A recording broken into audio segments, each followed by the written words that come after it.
Au dîner de Noël, elle a ri et dit « Tu es remplaçable ». Ce soir-là, j'ai décidé de lui prouver le contraire. Je m'appelle Lina.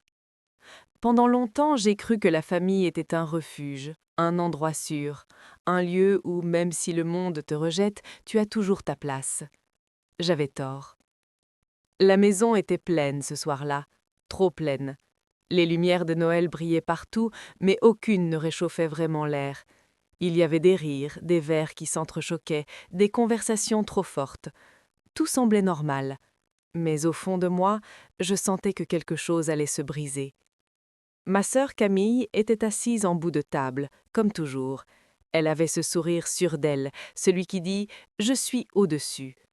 Toute la famille tournait autour d'elle, ses histoires, ses projets, ses succès. Moi j'étais là, mais invisible. Quand la discussion a glissé vers le travail et l'avenir, Camille a levé son verre, a ri et a dit d'un ton léger « Soyons honnêtes, certaines personnes sont remplaçables.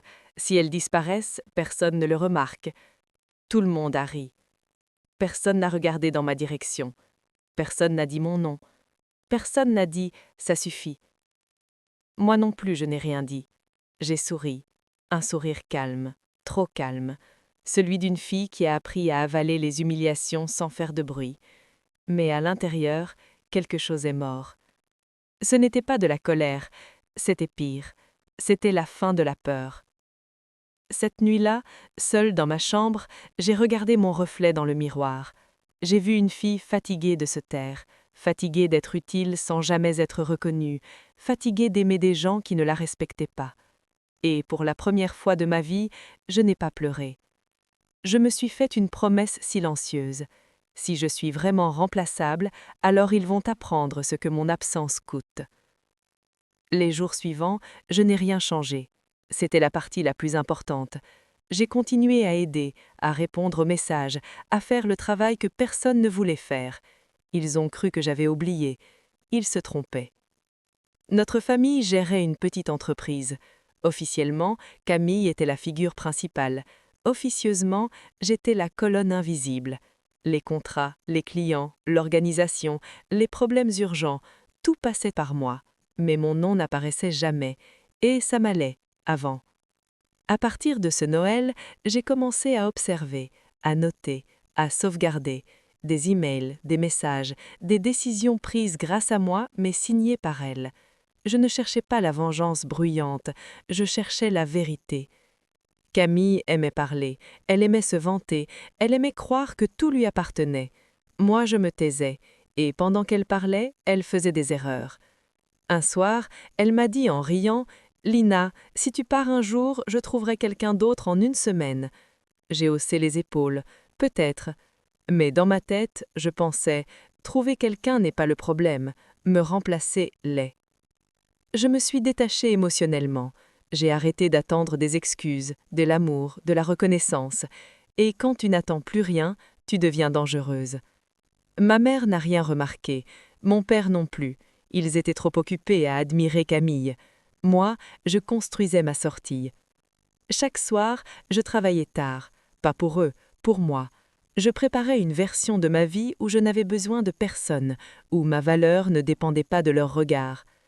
La fille faible qu'ils connaissaient n'existait plus, mais je les ai laissés croire qu'elle était toujours là, parce que la meilleure vengeance commence toujours par le silence. Et cette nuit de Noël, quand Camille a ri, elle pensait m'avoir écrasée. En réalité, elle venait de me réveiller. Personne ne remarque le danger quand il parle doucement. Après le dîner de Noël, la vie a repris son rythme habituel. Du moins, c'est ce que ma famille croyait. Les mêmes appels, les mêmes demandes, les mêmes attentes. Pour eux, j'étais toujours Lina, celle qui aide, celle qui ne dit rien, celle qui est là quand on a besoin d'elle. Ils ne voyaient pas que quelque chose avait changé. Moi, je le sentais chaque jour. Je ne me levais plus avec la peur de mal faire, je ne me couchais plus en me demandant si j'avais assez donné. Je faisais mon travail, mais sans émotion. Et quand l'émotion disparaît, la lucidité prend sa place. Je voyais tout plus clairement. Je voyais comment Camille prenait le crédit de mes idées sans même y penser. Comment elle parlait de son équipe alors qu'elle ne connaissait même pas les détails. Comment mes parents la félicitaient pendant que je restais dans l'ombre. Avant, ça me faisait mal. Maintenant, je notais. Chaque email où mon travail était repris. Chaque client qui demandait moi, mais à qui elle répondait.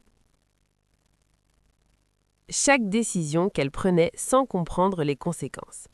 Je ne confrontais personne, jamais. Le conflit aurait tout détruit. Je voulais qu'il se sente en sécurité, trop en sécurité. Un matin, Camille est arrivée en retard au bureau. Elle était pressée, nerveuse. « Lina, tu peux gérer la réunion avec le client américain ?»« Bien sûr », ai-je répondu. La réunion a été un succès, comme toujours. Le client m'a écrit après. « Sans vous, on ne continuerait pas. » Je n'ai pas transmis le message. Je l'ai sauvegardé. Petit à petit, j'ai commencé à disparaître sans disparaître vraiment. Je répondais plus tard, je donnais moins d'explications, je faisais exactement ce qui était écrit, pas plus. Et pour la première fois, le système a commencé à trembler. Des erreurs sont apparues, des retards, des confusions. Camille s'énervait. « Pourquoi ça ne marche plus comme avant ?» demandait-elle. Je haussais les épaules. Je fais mon travail. Et c'était vrai. Un soir, ma mère m'a appelée. « Tu es distante ces temps-ci, tout va bien ?» J'ai répondu calmement. « Oui, je réfléchis. » Elle n'a pas insisté. Elle ne l'a jamais fait quand il s'agissait de moi.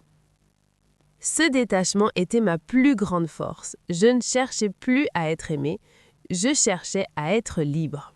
Pendant ce temps, je préparais quelque chose de plus grand. J'ai contacté discrètement une ancienne collègue partie l'année précédente, puis une autre, puis un ancien client. Je n'ai pas parlé de Camille, je n'ai pas parlé de ma famille, j'ai juste posé des questions simples. Comment ça s'est passé après mon départ? Qu'est-ce qui a changé? Les réponses se ressemblaient toutes. Rien ne fonctionnait sans moi. Ce n'était pas de l'orgue, c'était un constat. Un jour, Camille a fait une erreur grave. Une erreur qui aurait pu coûter très cher. Avant, je l'aurais corrigée sans rien dire. Cette fois, je me suis tue. L'erreur est remontée jusqu'à nos parents. Camille était furieuse. « Pourquoi tu ne m'as rien dit ?» Je l'ai regardée, calmement. « Tu es la responsable, non ?» Elle n'a rien répondu.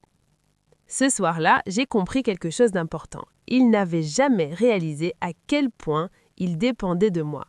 Et bientôt, ils allaient le comprendre. Je ne voulais pas les détruire, pas encore.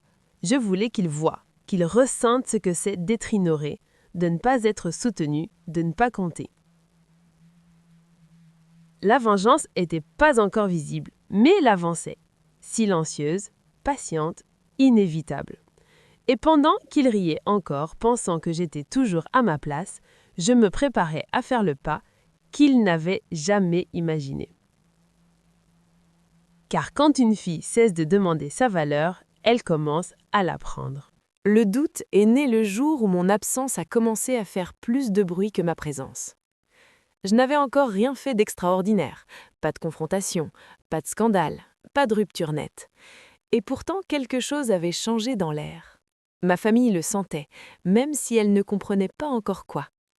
Camille était nerveuse, elle parlait plus fort, elle contrôlait plus. Quand quelqu'un agit ainsi, c'est qu'il sent que le sol se dérobe sous ses pieds. Un matin, mon père m'a appelé dans son bureau. Il m'a regardé longtemps avant de parler. « Lina, est-ce que tout va bien avec le travail ?» Avant, j'aurais cru que c'était de l'inquiétude. Cette fois, j'ai compris. Ce n'était pas de l'amour, c'était de la peur. « Oui », ai-je répondu simplement. « Je fais ce qu'on me demande. » Il a hoché la tête, mal à l'aise. Il n'avait rien à me reprocher, et c'était exactement le problème. Les clients commençaient à demander mon nom. Pas une fois, plusieurs fois. « Où est Lina ? Peut-on parler à Lina ?» On préférait quand Lina s'occupait de ça. Camille souriait encore devant eux, mais dès qu'elle tournait le dos, son visage se fermait. Elle venait me voir. « Tu peux gérer ça pour moi ? Tu peux appeler ce client ? Tu peux réparer cette erreur ?» Je le faisais, mais différemment, sans urgence, sans me sacrifier. Et pour la première fois, elle devait attendre. Une semaine plus tard, un gros contrat a failli nous échapper. Camille avait promis quelque chose qu'elle ne pouvait pas tenir. Elle est entrée dans mon bureau, presque paniquée. « Lina, s'il te plaît, aide-moi. » Je l'ai regardée, longtemps.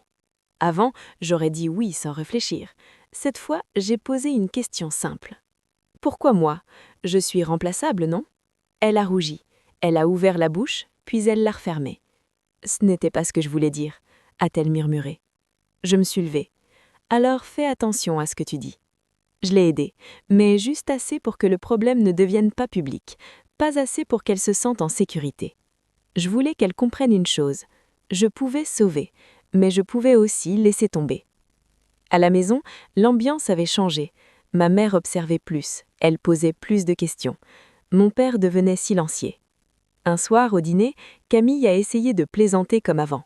« Lina est fatiguée ces temps-ci », a-t-elle dit en riant. Personne n'a ri. Le silence était lourd. Ce silence, c'était ma victoire. Je continuais à préparer ma sortie. J'avais désormais un dossier complet. Preuves, témoignages, messages. Tout ce qu'il fallait pour montrer la vérité si jamais j'en avais besoin. Mais plus je rassemblais, plus je comprenais quelque chose d'important. Je n'avais peut-être même pas besoin de les attaquer. Ils étaient en train de se détruire eux-mêmes. Sans moi pour équilibrer, pour réparer, pour absorber les erreurs, le système montrait enfin sa faiblesse, et ce n'était pas beau à voir. Un client important a demandé une réunion urgente. Camille m'a demandé d'y assister. Pendant la réunion, j'ai parlé calmement, j'ai expliqué, j'ai répondu aux questions. Puis le client a dit « Pour être honnête, c'est avec vous que nous avons confiance. » Camille a baissé les yeux. Ce jour-là, j'ai vu quelque chose dans son regard. Pas de la colère, pas de la haine, de la peur. Et la peur change les gens. Le soir même, elle est entrée dans ma chambre. « Tu veux quoi, Lina ?» a-t-elle demandé. Je me suis assise sur mon lit. Le respect. Elle a ri nerveusement. « Tu dramatises. » Je l'ai regardée droit dans les yeux. « Non, je me réveille. » Elle est partie sans répondre. Cette nuit-là, j'ai pris une décision. Je n'allais plus attendre qu'il change. J'allais changer de place. Pas en fuyant, pas en criant, mais en avançant. Je n'étais plus la fille qu'on remplace. J'étais la pièce centrale qu'ils avaient ignorée. Et maintenant qu'ils commençaient à le comprendre, il était presque trop tard. Le pouvoir ne vient pas du bruit, mais du moment où l'on décide de ne plus soutenir ceux qui nous écrasent. Je n'ai rien annoncé. Je n'ai pas claqué de porte. Je n'ai pas fait de scène. J'ai simplement arrêté. Arrêté de rester tard. Arrêté de corriger les erreurs de Camille en silence. Arrêté d'anticiper les crises avant qu'elles explosent.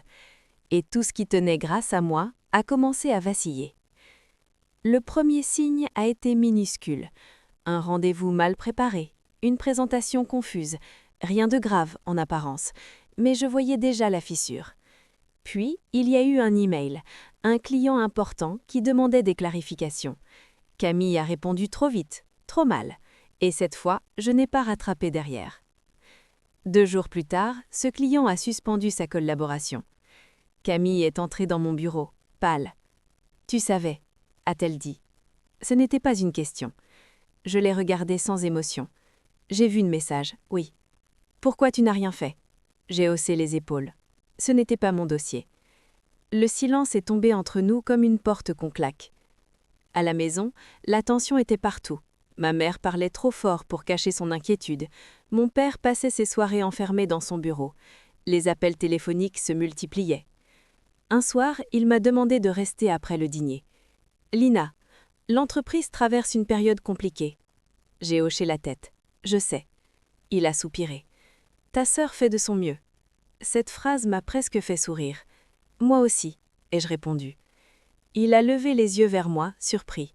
Il cherchait la fille docile, celle qui disait toujours oui, celle qui réparait sans poser de questions. Elle n'était plus là. Au travail, les regards avaient changé. Certains collègues venaient me parler discrètement. « On ne savait pas que tu faisais autant », m'a dit l'un d'eux. « Tout s'écroule quand tu n'es pas là », a murmuré une autre. Je n'ai rien nié. Je n'ai rien confirmé. Je laissais les faits parler. Camille, elle, s'énervait. Elle contrôlait tout. Elle envoyait des messages tard le soir. Elle exigeait des comptes. Un après-midi, elle a explosé devant tout le monde. « Lina, tu pouvais prévenir ?» Tous les regards se sont tournés vers moi. Je me suis levée lentement. Prévenir de quoi? Elle a balbutié. Du problème avec le client. Je l'ai regardé calmement. Tu as dit que j'étais remplaçable. J'ai cru que tu voulais le prouver.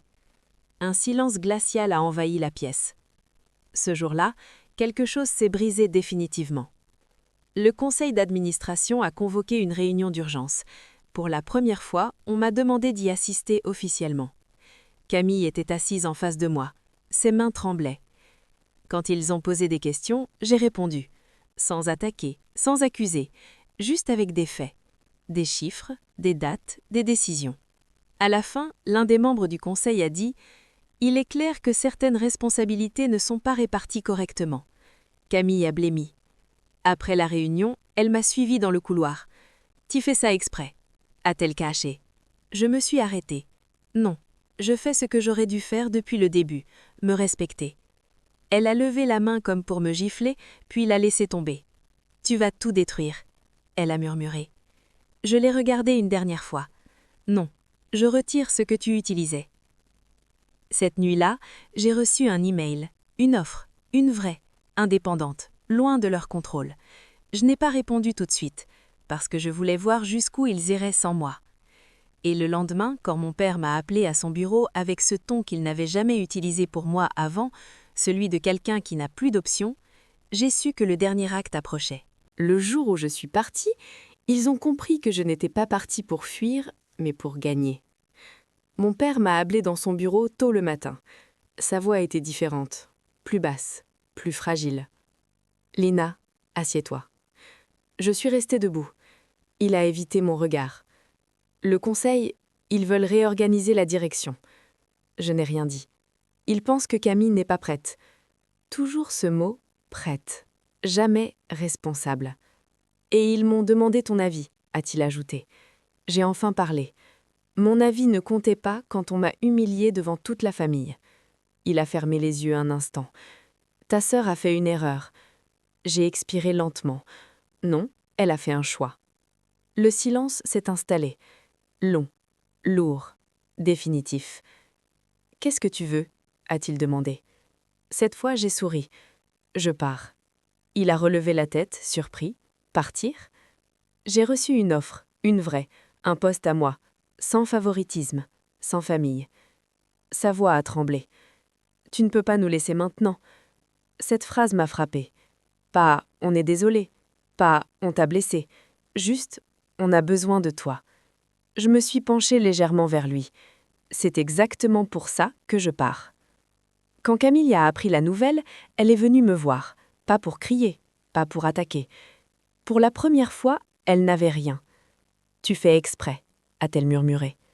Je l'ai regardée calmement. « Tu as ri de moi à Noël. Tu m'as appelée remplaçable. » Elle a baissé les yeux. Je plaisantais. Je me suis approchée. Moi aussi, quand je disais que ça ne me faisait rien. Elle a tenté de parler. Les mots sont restés coincés. Je n'avais plus besoin d'entendre quoi que ce soit. Mon dernier jour dans l'entreprise a été étrange, trop calme, trop poli. Ceux qui m'ignoraient avant venaient me serrer la main. Bonne chance, Lina. Ils savaient. Le conseil a annoncé la décision une semaine plus tard. Camille était officiellement retirée de la direction. Pas renvoyée, mais descendue, observée, limitée. Elle avait tout perdu sans que je ne l'attaque. Moi, j'ai commencé ailleurs. Une nouvelle ville, un nouveau bureau, mon nom sur la porte. Pas comme la fille de, pas comme la sœur de, juste Lina. Les premiers mois ont été difficiles, mais justes. Chaque réussite était la mienne, chaque erreur aussi. Un soir, j'ai reçu un message de ma mère. « Tu nous manques. » Je n'ai pas répondu. Pas par haine, par clarté. Parce que certaines portes doivent rester fermées pour que d'autres restent ouvertes. À Noël suivant, j'étais seule et heureuse.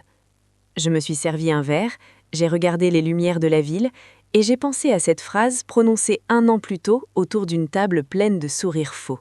« Tu es remplaçable. » Ils avaient tort. Je n'avais rien volé, rien détruit. Je m'étais simplement retirée. Et quand on retire une pierre centrale, tout le reste finit par s'effondrer. La vengeance n'a pas toujours besoin de cris. Parfois, elle a juste besoin de courage.